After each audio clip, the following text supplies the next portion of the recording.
স্ত্রীর মহর পরিশোধ করা ছাড়া যদি মারা যান, ভালো করে শুনে রাখেন, স্ত্রীর মহর পরিশোধ করা ছাড়া যদি মারা যান, স্ত্রীর কাছে এই টাকা দেনাদার হিসাবে কিয়ামতের ময়দানে আপনি দাঁড়াবেন। আর সেদিন কিন্তু কেউ কাউকে ছাড় দিবে, পাই পাই করে হিসাব দিতে হবে।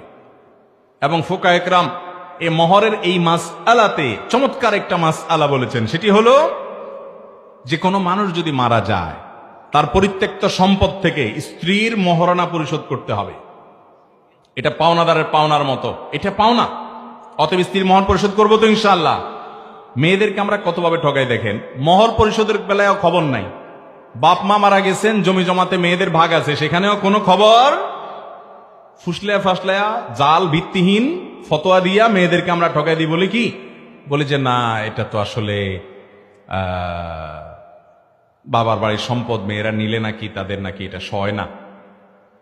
এই সমস্ত বানোয়াট কথা বলে তাদের আমরা হক নষ্ট করি। আল্লাহ আমাদেরকে প্রত্যেকের হকের গুরুত্ব বুঝার তৌফিক দান করুন। মা বোনদের তাদের প্রাপ্য বুঝাই দেব তো ইনশাআল্লাহ।